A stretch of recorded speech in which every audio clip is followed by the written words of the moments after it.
as a rabbi on campus, there's this thing you say, like sort of like in conversation, hey, so what are you studying? And often people say, finance or medicine or law, right? Different, whatever people are studying. So I would like to make the following point, that the reason why you're studying what you're studying, why are you studying what you're studying? What are you guys studying? Why are you studying, what are you studying, Noah? Finance, why? Career. To have a career. Why do you want to have a career? It's one of the societal expectations. So we don't have a lot of time. So I'm going to answer the question for you guys. I would like to, and if you disagree, you can tell me. I would like to suggest that the reason why you're studying what you're studying is because you think that will bring you the ultimate happiness. You want to be in finance. Why? So you have money. Why? Because that will make you happy. You want to be a doctor. Why? Because that will make you fulfilled. That will make you happy. That will make you happy. So what really is that we're all searching for is not to have a successful career, but to be happy. Does anyone disagree with that? Our goal is to be happy, to be satisfied. I'm doing this career because I think this career is going to make me happy. For the next half hour, I am going to try to convince you to shut your phone tomorrow for 25 hours. Now, I could say, well, you won't get your stipend if you don't shut your phone for 25 hours, right? But that will be, then you're doing it for the stipend. I'm going to try to convince you that you should shut your phone for 25 hours for a different reason. Okay, that's my mission right now, to convince you to shut your phone for 25 hours Shabbat. Just by the way, most of the time you can't even take out your phone anyway because no one's going to have their phone. And so if you want to sneak it at night just to see what the weather is tomorrow or to see what your friends had for dinner last night, you can wait till after Shabbat. So what I'm trying to do is make a case right now that you should not use your phone for 25 hours. And again, you'll be on the accelerated track, and you'll be able to have those benefits. But mainly, you'll have what I'm about to talk about. Okay, so Noah's in finance because Noah thinks that ultimately finance will bring him the most happiness. Okay, now Noah, is everybody in finance, everyone successful in finance happy? No. Every rich, successful person happy? Of course not, right? What are you studying? Environmental studies. Is every environmental scientist 30 years ahead of you happy? No, of course not. So I just saved you 30 years of your life, right? Because Thank you, Rabbi. Yeah, no problem. That's $10, please. You're studying. Listen to me, my friend. You're studying what you're studying because you think that that's going to bring you the happiness. But you know people that are very successful in their career who are not happy. So obviously, there's something more that you're missing. Shabbat. Turning off your phone on Shabbat. So obviously, and Joe, you're not completely wrong. You're actually right. so I mean, look at the size of his yarmulke. It's bigger than mine. My friends, we're in school in order to have a successful career. But our career isn't going to bring us happiness. It's not the only thing that brings us happiness. Of course, if we're homeless and hungry and we don't have food, we don't have shelter, so of course we're not going to be happy. But there's more to life than not being miserable. There's being happy. So let's see if we can uncover the Jewish secret. That's what this is, J-Lit, Jewish literacy. You're Jewish, you should know the secrets to happiness. Within Judaism, shouldn't you know it? This is your heritage. This is what your parents, when they told you you're Jewish, this is what they were telling you. That this is your right. This is your birthright. This is your real birthright. That you can internalize this message. Remember, I told you for the accelerated track, there's going to be a test. The following 3 steps is going to be the foundation of the entire test. You must know these 3 steps. They're really easy, and this is the foundation. This is the beginning of our course. Okay? The 3 foundational steps of Judaism are, number 1, there is a power higher than myself. I'm me, and there's a power in this world greater than me. That's step number 1. Okay?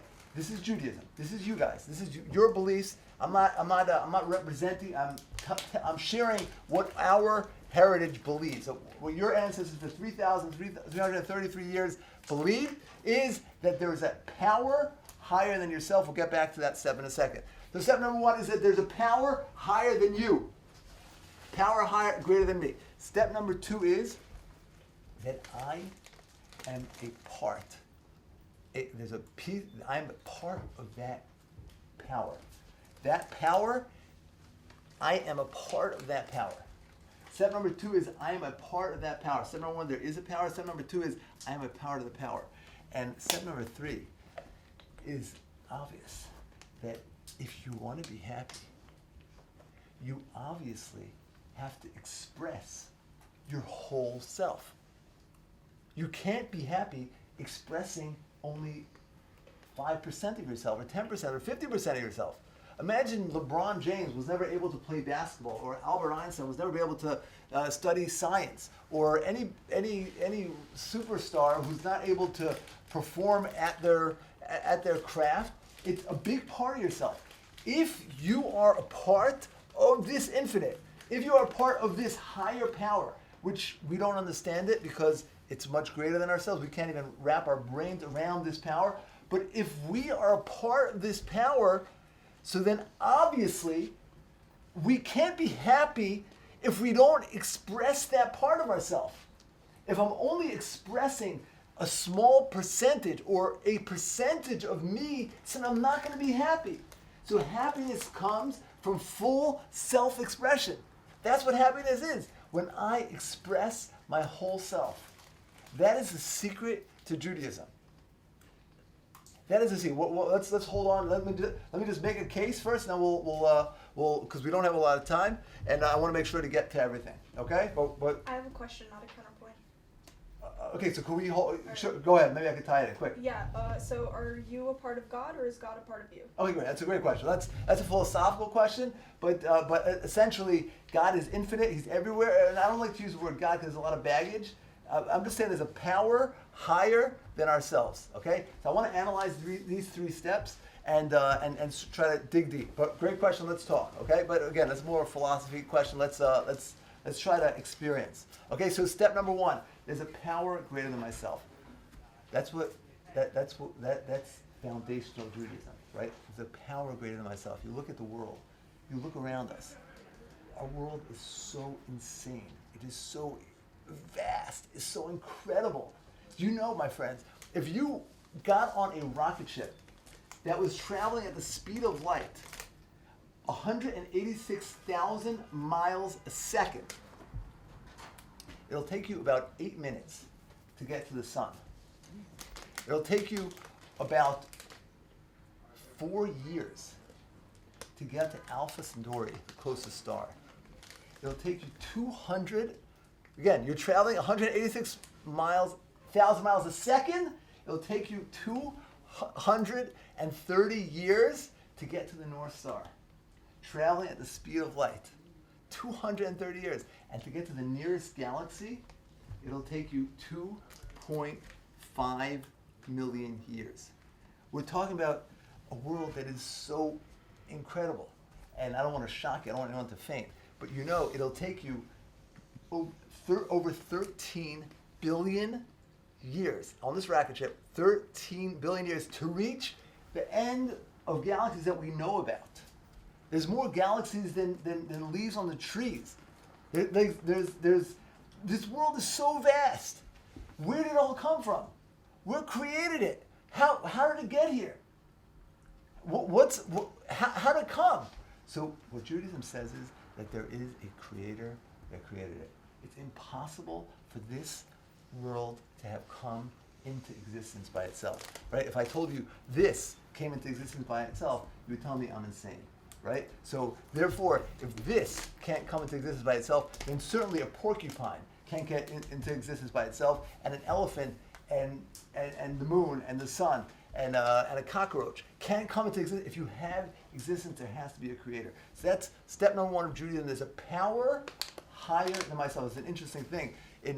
When they're trying to find life on other planets, you know how they determine if there's life on other planets? Again, there's a lot to talk about, but one way is that if there's a square, there's no such, if there's a perfect square, So then that's indication that it was made by design. If there's a perfect square, it's made by design. What is more complex, a square or a rhinoceros? If a square means there was a designer, so what does a rhinoceros mean? So Jews, we believe that the power higher than ourselves. Okay, I'm going to skip step number 2 for a second, and step number 3 is that, which is, I think it's obvious, we can all agree, is that you're not going to be happy unless you express your full self. Right? That's obvious, right? If there's a part of you unexpressed, you're not going to be happy. The key to happiness is living where you're able to express your full self. And somehow we get caught up in this world where I need to just not be homeless. We sort of are encouraged to just not be homeless. We wake up, we go to school, we go to elementary school. Mom, why am I going to elementary school? So you get in good high school. Okay, well, why am I going to a good high school? So I get a good college. Well, why am I going to a good college? So you get a good career. Okay, well, I'm going to because you got to make money. Why? So you have a place to live. So you have something to eat. So you can support your family. Why? So they can send them to college. Why? So they get a good career. So that they could, right? And we sort of get caught up in this never-ending obsession to not starve. When we forget to live, my friends, we're here to learn about Judaism. You're Jewish, you should know this stuff. So step number 1 is there's a higher power. Step number 2 is I am a part of the higher power. And step number 3 is, obviously, true happiness comes from connecting to that higher power. And as Rabbi Joe said so beautifully, that one way of connecting to that higher power is by shutting your phone on Shabbat. And the Torah, the guidebook that we all, our Torah, is really a guidebook to expressing myself. How do I bring out myself? Often, it's like you don't go onto an airplane, a Boeing 747. You don't go onto an airplane and just figure things out. You don't buy a new computer and sort of figure things out. You read the instructions. If you want to express yourself, if you want to express your soul, if you want to make sure to live life to the max, you gotta know the manual of how to live to the fullest. If you want to be happy, you must express yourself. We're good? Questions? Awesome. Okay. What we're going to do now is answer number 2. Hey, Sasha, what's up, man? This chair's over there. Or you can take this.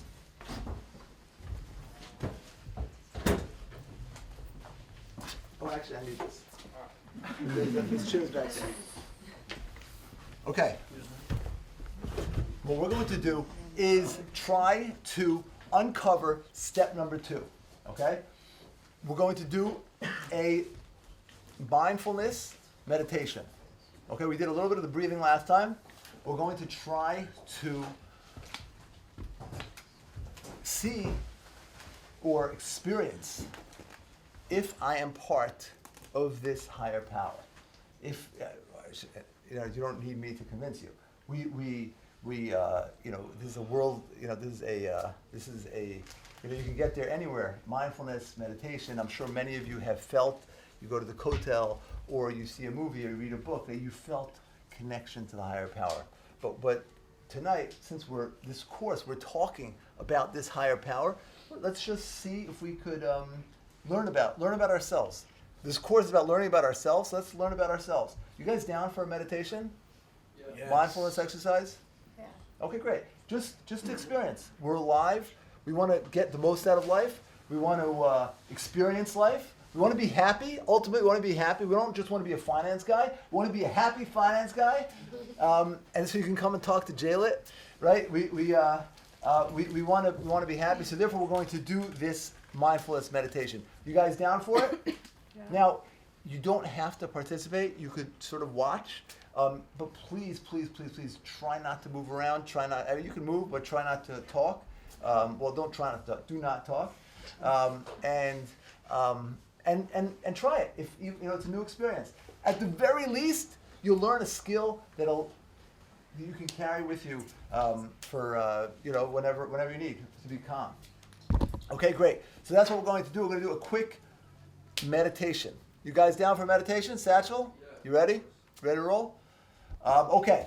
So I told you the breathing exercises last week, and I'll just review them again. We're going to need 3 different breathing exercises. Water, do it with me now, is 4 in and then 4 out. Inhale, 1, 2, 3, 4. Exhale, 1, 2, 3, 4. Beautiful, that's water. Then there's coffee. Coffee is energy, and it works. I'm telling you, I told you, you can put Starbucks out of business, okay? This is what you're going to do. For 30 seconds, we're going to go like this. 30 breath, 30 fast breath. You got to take a breath in, no problem, but 30 breath. Don't worry, your breath doesn't smell. Go for it. 30 breath. Whiskey is 5 in, 10 out. Okay, do it with me now. You ready? Inhale, 1, 2, 3, 4, 5. Exhale, 1, 2, 3, 4, 5, 6, 7, 8, 9, 10. Okay? That's whiskey. The last thing I need to tell you, I think, is imagine you're at a bar mitzvah. You're at an event, at a party, and a waiter comes over to you with hors d'oeuvres. It says, hey. Right? It says, hey, would you like some franks and blanks? So you have a choice. You can say yes, and then if you say yes, so then you have to engage with the food, right? You got to get a napkin and a plate and a thing, and you take it and you eat it and you chew it, and right, it's a whole process. But you also have the option of saying no, thank you. And if you say no, thank you, what happens? The waiter just walks away. My friends, your thoughts are the same thing. If a thought comes into your mind, you have a choice. You could think it or let it go. We sometimes think like we have to be obsessed. You see something, you're reminded of something, you have to invest in it. You don't have to invest in it. You can look at your thought. Let's close our eyes for a second. What are you thinking right now? And you just say, it's a suggestion. No, thank you. And let it float away. And if it comes back, say no thank you, and let it float away. That was the meditation. You guys did great. This is natural. This is not like, oh wow, we learned a new thing. This is very, very natural for you. Okay? You guys ready? Okay, so we're going to get started. I want everyone to stand up for a second. Just reach for the sky, stretch out your arms, because we've been talking and sitting for a little bit. Okay, great. Have a seat. Let's go. Let's get started. Okay. You see, Satchel, that's why I'm using this chair, because I got this. Okay. So, guys, we have we only have a couple minutes left, so bear with me. This is going to take about 10 minutes, but you can do it. 10 minutes, you can do it, and at the very least, you'll be learning a life skill that you'll be able to carry with you. Okay? So I'm going to ask everybody to get comfortable in your chair. There's no specific way to sit, as long as you're comfortable. And it's often helpful to close your eyes, but you don't have to. And you don't have to worry about what are people going to see if my eyes are closed, because their eyes are closed also probably. And just get comfortable in the chair.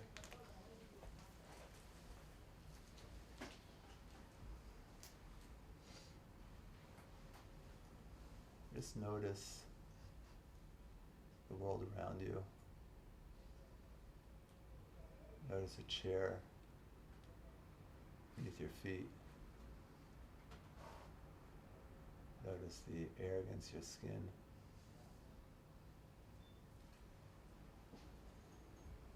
Just allow yourself to relax. It's the easiest thing in the world. Relax, you're amongst friends. Allow your shoulders to relax.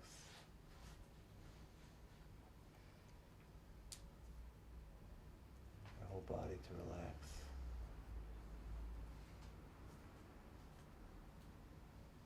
Listen to the natural symphony. How many sounds can you pick up right now? Some people talking in the distance. Refrigerators running.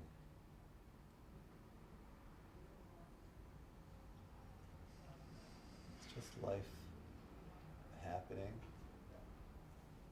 accepting it as it comes.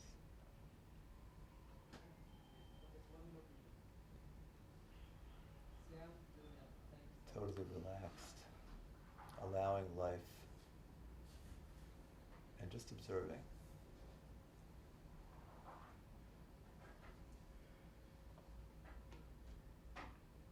Let's try some of our breathing exercises. We're going to do water for about a minute, and feel free to join me. Let's inhale for 5, exhale 5. Inhale 1, 2, 3, 4, 5. Exhale 1, 2, 3, 4, 5. Inhale 1, 2, 3, 4, 5. Exhale 1, 2, 3, 4, 5. Great. Inhale 1, 2, 3, 4, 5. Exhale 1, 2, 3, 4, 5. Last one. Inhale 1, 2, 3, 4, 5. Exhale 1, 2, 3, 4, 5. Okay, go return to normal breathing. Let's try coffee. 30 seconds. I want you to just breathe out rapidly, quickly. You don't have to count. I'll tell you when to stop. Let's go for 30 seconds. Coffee. Let's do it.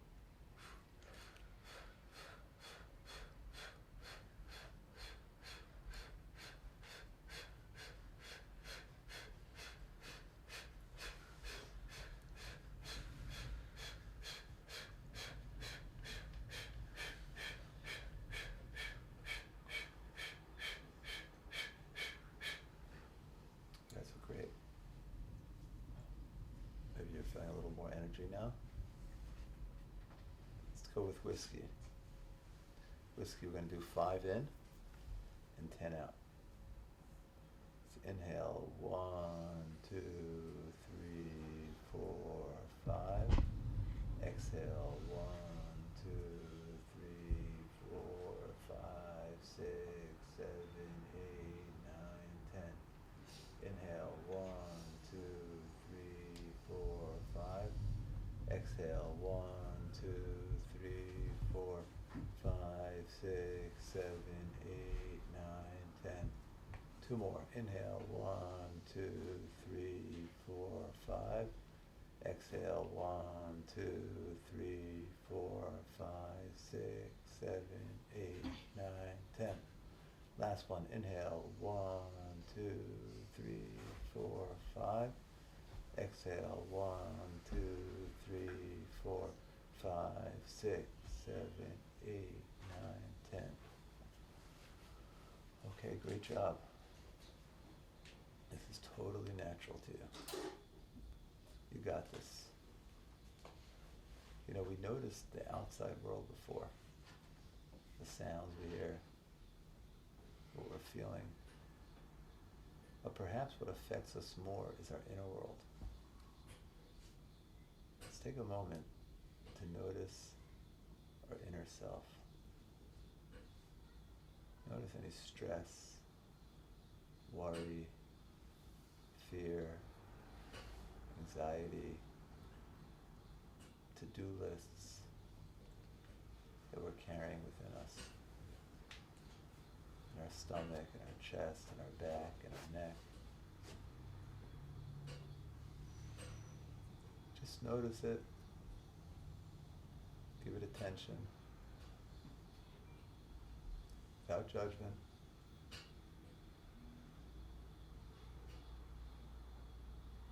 Where's the core?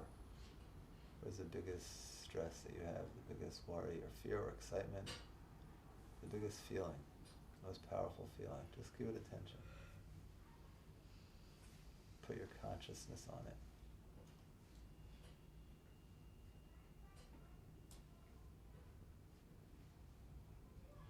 Just notice it. Imagine a friend comes over to you and says they're feeling worry or fear or anxiety. You just, the right thing to do is just be with them. Feel your pain. Notice your body. Notice what your body's feeling. Show it sympathy. I'm sorry you had to carry this all day. Wow, I'm so sorry. Just notice it.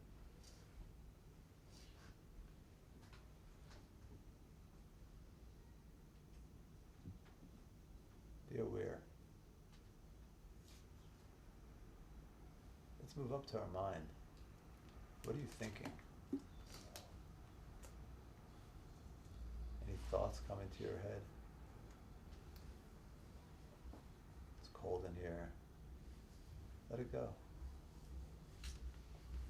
I have a test tomorrow.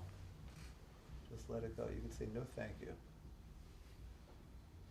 Let it float away.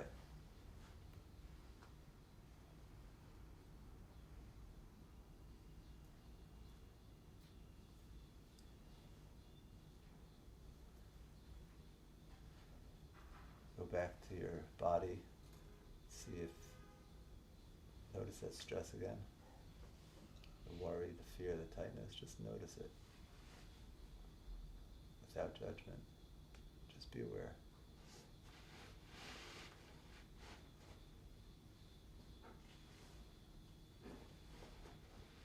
So we're sitting here together as friends trying to connect.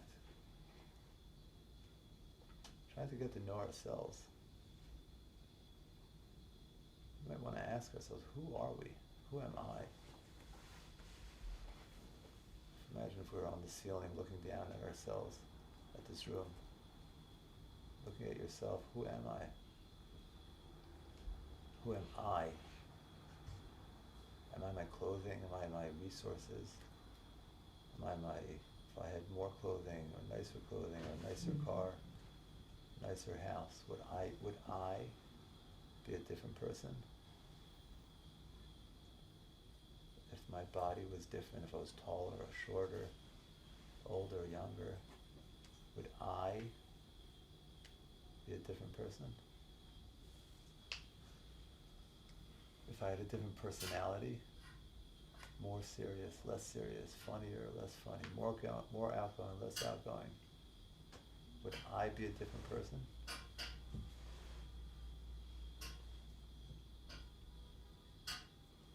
Who am I?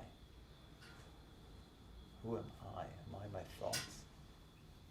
If I was watching my thoughts, then I can't be my thoughts.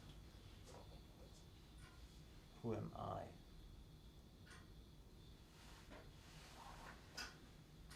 Ask yourself that question. Who am I?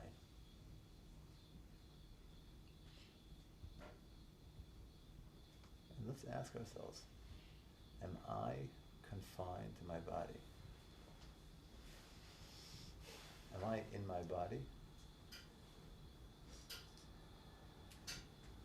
Am I a body with a soul? Or perhaps the soul is also a body.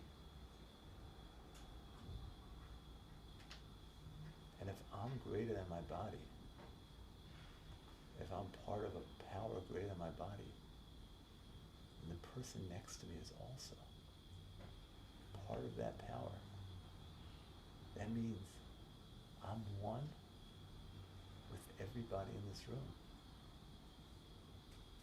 It also means I'm one with everybody in the world. That means I'm one with the universe.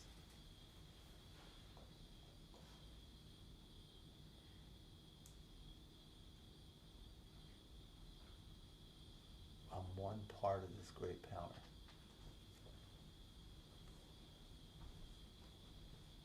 We're all one.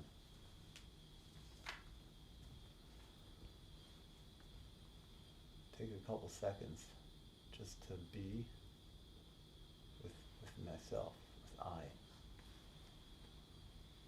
together with the rest of the universe, together with the rest of this room.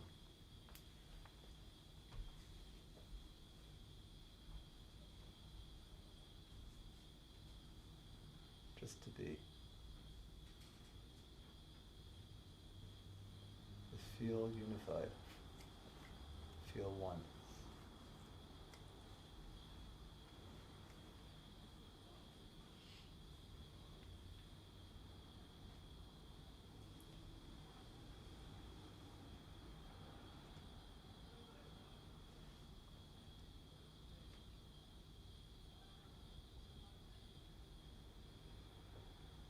If you want, you could whisper you can communicate with that power. You can talk to that power. Because you're part of that power. And when you're ready, you can wiggle your toes, wiggle your fingers, open your eyes, stretch.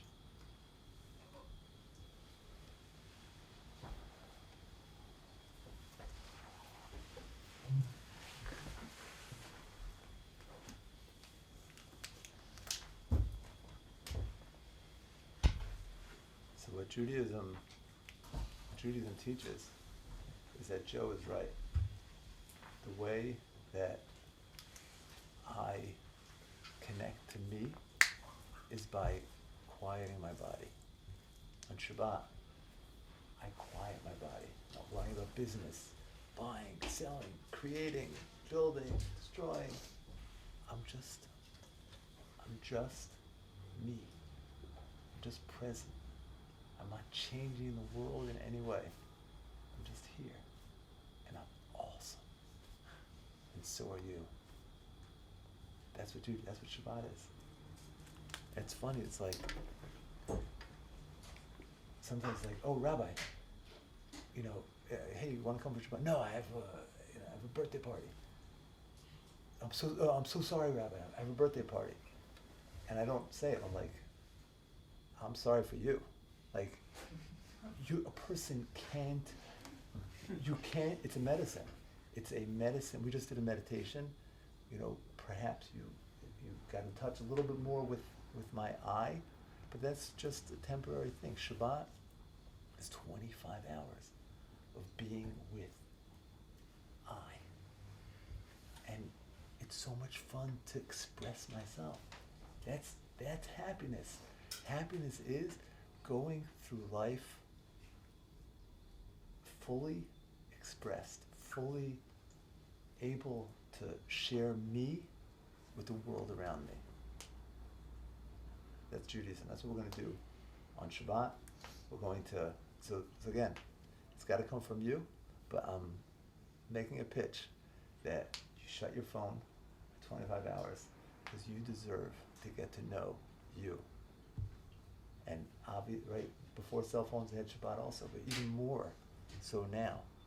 Let's try to take these 25 hours and not change the world. Not change the world, because that's what we're all looking for. We're all looking for happiness. We're all looking for fulfillment.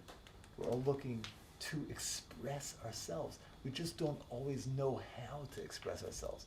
So we try to make more money. It's like imagine, I told somebody this example today, it just popped into my head today. Imagine your friend calls you up and says, hey, I missed my flight. Could I sleep by your house? And you're like, sure, come over, I'll give you shelter. And he comes to your house, you say, here's your bed. You say, hey, can I get a drink? And he says, you say, no, but here's a bed. No, but I need a drink. He says, oh, here's 2 beds. I'll give you 2 beds. Oh, but I need a drink. Here's 3 beds. Here's 4 beds. I need a drink, you moron. You can't feed your thirst with a bed. You also can't feed your soul with resources, with money. And you see that so often, people going through life trying to feed their soul with resources. I'm not happy. Okay, I know. When I get my job, Rabbi, I'm telling you, when I get this internship, it's going to be it. And then, hey, how's intern? It's going great. But I'm telling you, if I get hired, I'm telling you, and I say, Rabbi, you're making money, $1 million, $2 million, $10 million, and it's never enough, because of course it's not enough, because you're not expressing yourself. You're not becoming who you really are. You're not getting yourself. And my friends, it's our responsibility to get this message out to the world. The world needs to know this so incredibly desperately, that we need to express ourselves. And we're not going to be happy by just career success. We're not going to be happy by just getting stuff. It's good not to be homeless and hungry. It's good not to be on the streets. But that just makes us not homeless and not hungry. In order to be truly happy, we need to express our full self. And yet you find so many times as a rabbi, I love my job. I honestly feel like I never worked a day in my life, because I have so much, but one of the hardest parts of my job is to see people making this mistake. Let me make more money. Let me get a new job. Let me get a new car. Let me get a new house. Let me travel. That's a big thing. Let me travel. I'm going to travel. And then traveling is just sort of escaping from, like my sister-in-law is a social worker, you take yourself wherever you go, right? So it's sort of a distraction. But my friends, I'm appealing to you to not only internalize it ourselves, but we need to spread this out into the world. The world needs to know this message, that we are all one, we're all united, and we are all awesome. And the way we do that, the Jewish way of doing that, is by leading by example. I would say the easy way, if we went onto the subway and just went over to someone, you're awesome, you're awesome, you're awesome, you're awesome. That would be easy. That would be easy. The hard way is to live like you're awesome, to express yourself like you're awesome. My friends, I'm really sorry. I'm out of time. I really wanted to have time for questions and sharing your experiences, but that's what Shabbat is for. So take a deep breath with me.